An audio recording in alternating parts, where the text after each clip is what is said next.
السلام عليكم ورحمة الله وبركاته. أهلا بيكم يا كل متابعينا على قناتنا كريز وحبان.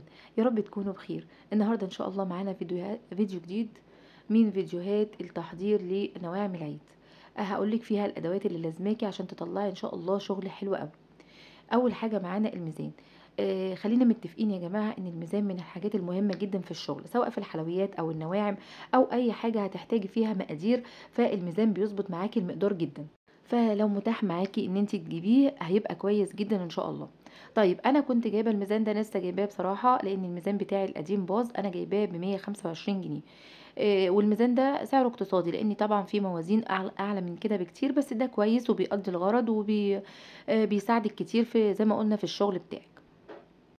وفي ناس كتير بتطلب ان احنا مثلا نقول لها المقادير بالكوبايه عشان هي بتشتغل بالكوبايه. فلو عاوزين ان انا اعمل لكم فيديو على المعايير بالكوبايه بالكيلو، يعني بيبقى فيه كام كوبايه دقيق وكام كوبايه سكر وهكذا، ممكن تطلبوا مني في التعليقات وان شاء الله اعمله لكم في اقرب وقت. يا ريت بقى تخليكم معانا في الفيديو عشان هقول لكم على الحاجات اللي تستخدموها وكمان بدايل ليها، يعني كل حاجه هقول لكم بدايل ليها ان شاء الله. تاني حاجه بقى معانا ومن الحاجات برضو المهمه جدا في الشغل هي المضرب الكهرباء. المضرب الكهرباء يا جماعة بيدينا نتيجة حلوة قوي في الشغل، بالذات في البسكوتات والبيتيفور والحاجات دي، وكمان الكحك لو انت هتعمليه على البارد هتبقي برضو محتاجة المضرب الكهرباء.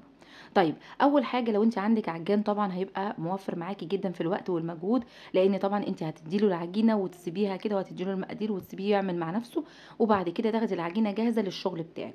طيب يجي وراه المضرب الكهرباء. طبعا اقل منه سعرا بكتير، فانت لو هو متوفر عندك هتشتغلي بيه برضو هيديكي نتيجة حلوة قوي. طب ما عنديش ولا عجان ولا مضرب كهرباء، ممكن لو عندي هاند بلندر في الجزئيه بتاعه المضرب اللي هي بتتركب فيه ده هتشتغلي بيها برضو هتديكي نتيجه حلوه في الشغل. احنا بنحاول كده مع بعض ان احنا ندي بدايل للحاجات اللي ممكن تكون متوفره عندك في البيت فتشتغلي بيها وتوصلي لاحسن نتيجه في الشغل بتاعك. طيب ما عندكيش اي حاجة من التلاتة دول، هنشتغل بالمضرب السلك بتاعنا بتاع اللي موجود في كل بيت. بس عاوزة اقولك ان هو هياخد منك مجهود شوية، يعني انت بقى ممكن بقى تستعيني بقى بجوزك بابنك وتخليه يضرب معاكي عشان يوصل. طبعا مثلا هتضربي السكر مع الزبدة في البسكوتات او في البيجيفور، هتضربي فيهم شوية حلوين، فتستعيني بحد بقى ان هو يضرب لك شوية عشان طبعا دراعك ما يوجعكيش. طبعا احنا امهاتنا وناسنا بتوع زمان ما كانوش عندهم ولا مضارب ولا عجانات ولا الحاجات دي، فكانوا بيستخدموا ايديهم في التقليب الحاجات دي لحد ما يوصل ل يعني قوام كريمي ويفتح معاه.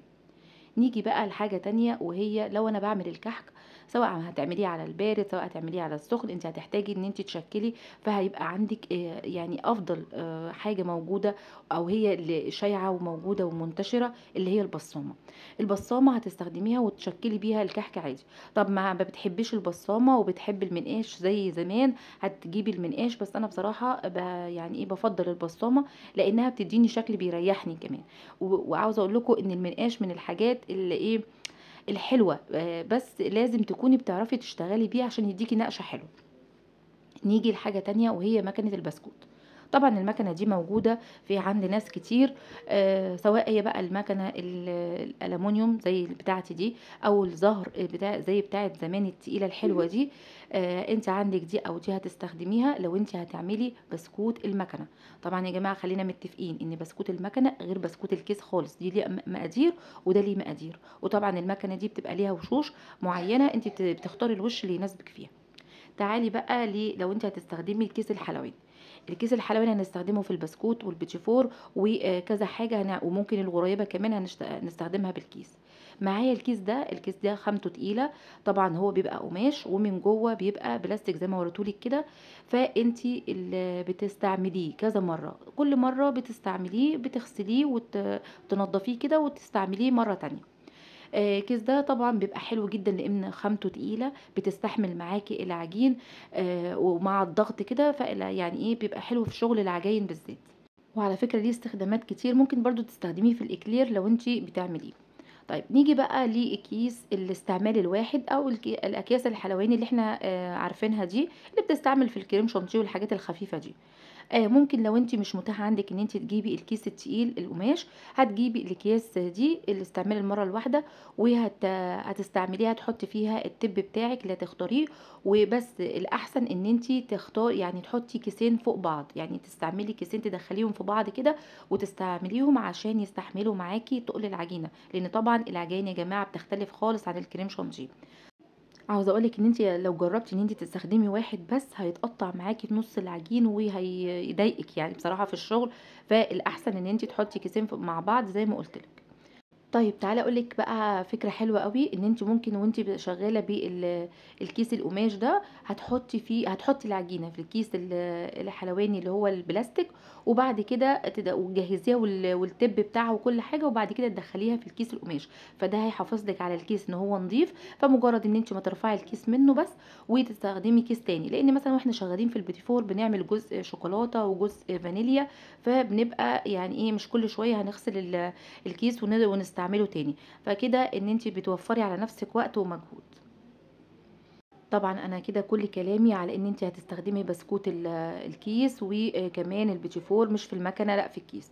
نيجي بقى للتبّات أو البلبلة، التِّب اللي معانا الأولاني ده تِّب البسكوت طبعًا كلنا عارفينه. يعني لو عاوزة تاخدي حضرتِك screenshot منه عشان تجيبي زيه، هو ما يعني شكله معروف، لو أنتِ رُحتِ عند الراجل بتاع مستلزمات الحلويات هتقولي له عاوزة التِّب بتاع البسكوت، هو معروف جدًا. نيجي للتِّبات بتاعة البيتيفور.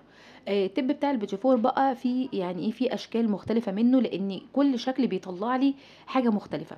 أول شكل معايا ده الشكل اللي أنا باحبه بصراحة، بيطلّع لي الشكل حلو أوي. في من نفس التِّب ده يعني أكبر شوية أو أوسع شوية، لو أنتِ عاوزة البيتيفوراية بتاعتِك كبيرة سِنّة، لكن أنا بصراحة باحب البيتيفوراية تكون صغيرة، فباختار الشكل الصغير.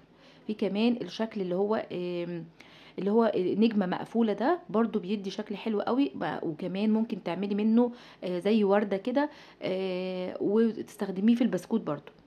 والشكل ده كمان شكل الوردة برضه بيدّيكِ وردة حلوة أوي. بُصّوا يا جماعة التِّبّات دي خلّينا متّفقين إن هي أمّا بتركّبي التِّب بتاعِك بتستعمليه وتشوفي الشكل اللي يريّحِك وتشتغلي بيه. طيب أنا ما عنديش تِّبّات وما عنديش بلابل من دي ومش متاحة دلوقتي أجيب، ممكن أجيب القمع ده. القمع ده موجود في الأسواق وموجود عند العطارين. بصراحة ربنا أنا كنت جايباه من زمان من قبل ما أستعمل التِّبّات خالص. سهل، هتجيبيه وتحطي العجينة جواه بالضغطة مع العجينة كده هتطلّعي الشكل بتاعِك. رخيص طبعًا ومتاح جدًا إن أنتِ تجيبيه من أي مكان، لإن في ناس بتشتكي إن مثلًا التِّب لو أنتِ عاوزة تجيبيه مش متاحة في المنطقة بتاعتِك، فلازم تنزلي له تحت. طيب في حاجة تانية هاقولها لِك بالنسبة الكحك، لو أنتِ مش عندِك البسطامة وعاوزة تعملي الشكل بتاع البسطامة، هتجيبي الشوكة وتضغطي عليها الناحية دي والناحية دي، زي ما أنا باوريكِ كده، على أساس إن هي تدّيكِ المربعات بتاعة البسطامة. بُصّوا أنا زي ما قُلت لكم إحنا بنحاول ندّيكم بدايل لكل حاجة، يعني إيه، لو مش متاح ده يبقى متاح ده. يعني الجيش قال لك اتصرّف، فإحنا بنحاول إن إحنا نستعيض على بحاجات عن حاجات. هنيجي بقى للقوالب بتاعة الصابليه، القوالب دي موجودة برضه عند أي حد بتاع مستلزمات حلويات، هتنقي منها القوالب والأشكال اللي أنتِ عاوزاها، كل شكل منهم بصراحة بيطلّع القالب بتاعه أو العجينة بتاعته أو الشكل بتاع الصابليه بتاعه حلو أوي. بُصّوا أنا باوريكم أشكال كتيرة، أنا بصراحة كنت جايبة أشكال منها كتيرة، سواء المدوّرة أو البيضاوية اللي أنا هاوريها لكم دلوقتي. كلّها أشكال حلوة أوي، وصراحة بتخلّي الصابليه بعد ما بتعمليه وتحطّي له الروزيتات بتاعته بتخلّيه special كده، حاجة كده بصراحة محترمة.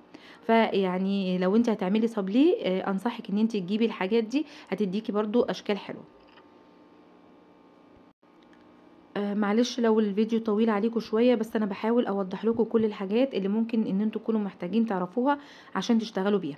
طيب هاورّيكم حاجة تانية ممكن برضه تحتاجوها في الصابليه، أنا ما عنديش قطّاعة مدوّرة، فهاستخدم البصّامة بتاعة الكحك وهاقطّع بيها، وبعد كده هاجيب الجزئية بتاعة الكنافة الكورنيه دي وأعمل منها إيه، ثقب كده في النُص أو دايرة في النُص عشان أعمل الشكل اللي هو إيه، المدوّر المفرّغ من النُص. طب ما عنديش الجزئية بتاعة الكنافة الكورنيه دي، بغطا إزازة هاعمل بيها، يعني هاشتغل بيها هتدّيني الشكل المُتعارف عليه اللي موجود في المحلات، تمام؟ هنيجي برضه لأشكال تانية الصابليه. ودي اشكال بصي، سواء منها القلب او النجمه او او بص الشكل اللي مزجزج ده. بصوا كل الاشكال دي هتقدري تشتغلي بيها وهيديكي برضو اشكال حلوه قوي. انا بصراحه بحاول اديكي افكار كتيره، يعني مش لازم يكون عندك الاشكال دي كلها موجوده عندك، ممكن يكون عندك شكلين ثلاثه هتشتغلي بيهم وهيديكي برضو نتيجه حلوه. بس انا حاولت ان انا اطلع لك كل الاشكال اللي عندي عشان تشوفيها وتختاري منها، او وانت بتشتري تبقى عندك فكره تشتري اشكال عامله ازاي. بصوا شكل العصفورة، شكل الفراشة، شكل النجمة، شكل ورقة الشجر أو الهلال. يعني بصوا أشكال كتيرة، رجل التلج. كل الحاجات دي متاحة ان انت تشتري منها وهتديكي أشكال حلوة قوي في في العجينة بعد كده. هنيجي بقى لحاجة تانية وهي النشابة. النشابة لازم يكون عندك نشابة هتساعدك في فرد عجينة السابليه، لان طبعا احنا العجينة بعد ما بنظبطها بنحطها على كيس، وبعد كده بنحط فوقيها كيس تاني ونبدأ نفردها بالنشابة كده عشان نوصل لسمك معين، يعني سمكها بيبقى مظبوط. فلو انت استخدمتي ايدك ممكن ما يديكيش السمك ده ويديكي حتة عالية وحتة منخفضة. لو عندك طبعا مفرش سيليكون هينفع معاكي ويبقى حلو قوي. معانا كمان ورق الترانسفير ده. الورق ده مكتوب عليه عيد سعيد وعيد مبارك وحاجات كده خاصة بالأعياد بالعيد يعني. فانت تقدري ان انت تمليها بالشوكولاتة بعد ما تسيحيها وتسيبيها كده تنشف، وبعد كده تلزقيها على السابليهات او البسكوتات اللي انت هتعمليها. ان شاء الله بإذن الله هحاول نعمل معاكم كل الحاجات دي بإذن الله فيديوهات. وكده ان شاء الله يكون الفيديو خلص. يا رب يكون عجبكم وتكونوا استفدتوا من الفيديو حتى لو استفادة بسيطة. ان شاء الله اشوفكم في فيديوهات جاية كتير عشان نطبق الشغل بتاعنا ده والحاجات بتاعتنا. واترككم في رعاية الله وامنه، وكل سنة وانتم طيبين، والسلام عليكم ورحمة الله وبركاته.